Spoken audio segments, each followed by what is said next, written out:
Bonsoir. Ce soir, c'est Mamie qui raconte la suite d'une histoire d'Aladin. Un matin, Aladin se promenait en ville lorsqu'il entendit les gardes du sultan crier dans les rues. « Par ordre du sultan, rentrez tous chez vous et tenez porte close. La princesse Badroulboudour se rend au hammam. Ceux qui oseront la regarder seront punis de mort. » Aladin ressentit aussitôt le désir irrépressible de voir le visage de cette princesse. Il courut se cacher derrière la porte du hammam. Lorsque la jeune fille parut et retira son voile, ses jambes tremblèrent et son cœur chavira. Elle était d'une absolue beauté, son visage resplendissait comme une perle à l'Orient, ses cheveux noirs, ses lèvres vermeilles et toute la perfection de son être ravirent la raison du jeune garçon. De retour à la maison, Aladin se laissa tomber sur le divan et resta longtemps muet.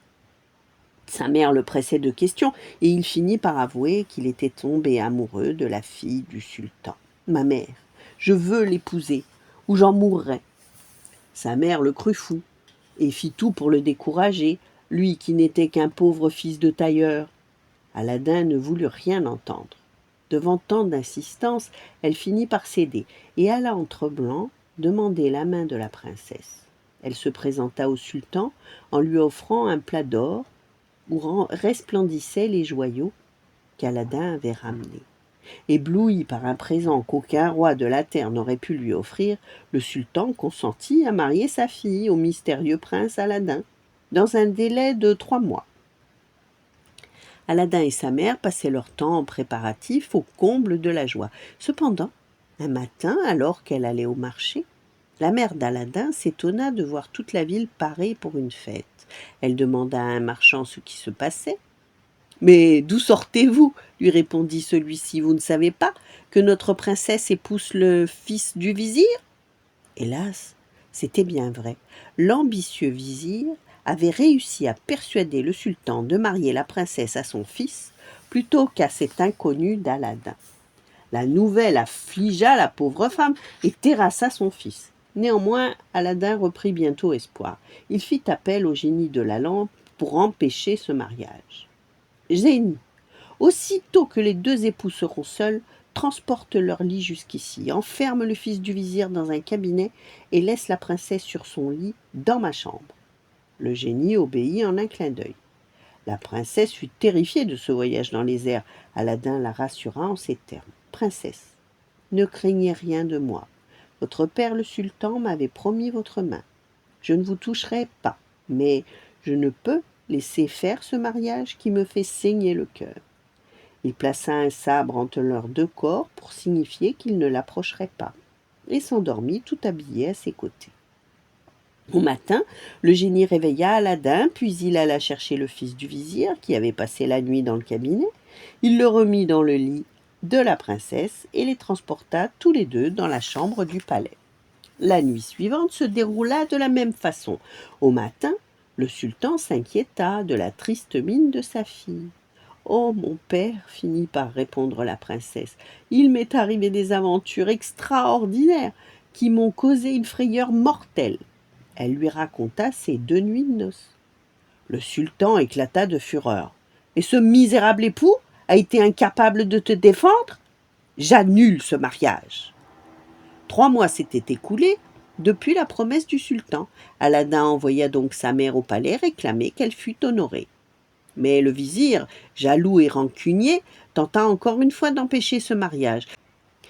Il conseilla au sultan d'exiger d'Aladin une dot impossible à fournir. 40 plats d'or remplis de pierreries portés par des esclaves, 40 jeunes femmes et 40 jeunes hommes, tous beaux et vêtus comme des princes. Quand sa mère lui fit part des nouvelles conditions posées par le sultan à son mariage, Aladin se contenta de sourire. À nouveau, il fit appel au génie. Il lui demanda même de surpasser en beauté et en richesse les exigences du sultan. Et en un clin d'œil, le génie obéit.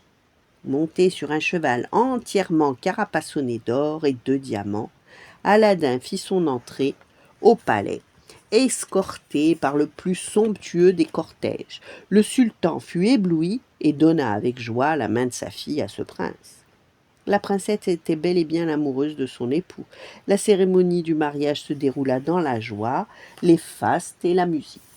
Le lendemain des noces, Aladin demanda au sultan de lui indiquer un emplacement où bâtir un palais digne de la princesse, et en une nuit, le génie érigea un sublime palais aux dômes de cristal et aux fenêtres ornées de 1000 pierreries. Aladin et son épouse s'y installèrent et vécurent heureux. Ils dispensaient leurs richesses aux pauvres et le peuple les aimait. Ils connurent ainsi le bonheur pendant plusieurs années. Pendant ce temps, le magicien retourné en Afrique ruminait son échec et ne se consolait pas d'avoir perdu la lampe magique. Un jour, il voulut savoir comment Aladin était mort dans le souterrain où il l'avait enfermé. Quelle ne fut pas sa colère en voyant dans sa table de divination qu'Aladin était non seulement vivant, mais riche et marié à la fille d'un sultan. « Tu vas me payer pour m'avoir dérobé ma lampe !»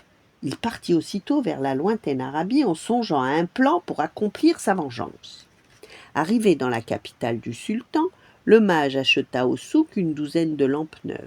Puis il parcourut la place du palais en criant « Qui veut échanger les vieilles lampes contre des neuves? Qui veut échanger ?» En entendant cette offre étrange, les passants se mirent à rire et formèrent un attroupement. La princesse, intriguée par leur rire, écouta par la fenêtre la folle proposition de ce marchand. Elle se mit à rire, elle aussi. Puis elle se souvint d'une vieille lampe qui traînait dans la chambre de son mari. Aladin serait bien content d'en avoir une neuve au lieu de cette vieillerie. Elle envoya une esclave faire l'échange. Le magicien tenait sa vengeance. La nuit venue, le mage frotta la lampe et le génie apparut.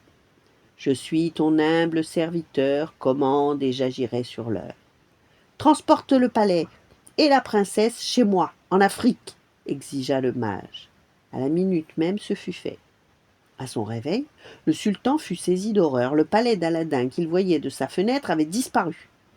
Le vizir ajouta à sa note perfide: « Je vous avais bien dit, ô sultan, que ce palais était l'œuvre d'un démon. » Alors le sultan trembla de colère et ordonna qu'on fasse venir ce traître d'Aladin et qu'il soit exécuté sur-le-champ.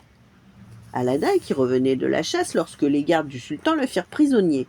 Sa tête était déjà penchée sous le sabre du bourreau, les yeux bandés lorsque le peuple fit irruption dans le palais. Il réclamait la délivrance de son prince bien-aimé.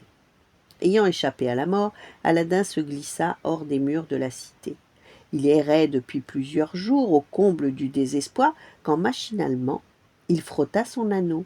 Aussitôt apparut le génie de la bague. « Je suis le génie de l'anneau. Ordonne et j'agirai aussitôt. » Cependant, un génie d'anneau, c'est moins puissant que celui de la lampe. Il ne pouvait défaire le sortilège du magicien. Il fallait donc user aussi de ruse. « Bon, transporte-moi près de la princesse et procure-moi un poison puissant, » lui demanda Aladin. Et zip, en un clin d'œil, il se retrouva auprès de son épouse qui crut s'évanouir de bonheur. La princesse lui confia que chaque soir depuis l'enlèvement, le magicien venait la voir pour la convaincre de l'épouser. Aladin sortit alors de sa poche la poudre empoisonnée et dit à sa bien-aimée: « Ce soir, lorsqu'il te rendra visite, verse discrètement ce poison dans sa coupe. Personne ne pleurera sa mort. » La princesse exécuta ce plan à la lettre, et à la première gorgée, le magicien s'écroula sur le sol. Il essaya malgré tout de frotter la lampe cachée dans sa tunique pour appeler le génie à son secours. Aladin, qui avait assisté à la scène derrière une tenture, se rua sur lui et lui arracha le précieux objet. « Fils de chien, j'aurais aimé t'étrangler de mes propres mains, » dit le mage en expirant dans un râle. Aladin ne perdit pas une seconde. Il appela le puissant magicien. « Transporte-nous à l'endroit où se trouve notre palais disparu. » Le génie s'exécuta. Le sultan fut fou de joie de revoir sa fille bien-aimée et reconnut qu'il avait mal jugé Aladin. « Ton cœur est pur, lui dit-il, et tu as sauvé ma fille, mon bien le plus précieux. Un jour, cher fils, tout le royaume t'appartiendra. » Quand le roi mourut quelques années plus tard, Aladin et sa femme furent des souverains justes et respectés. Ils vécurent heureux, en oubliant jusqu'au souvenir même de la lampe. Voilà, bonne nuit, faites de beaux rêves, et à demain.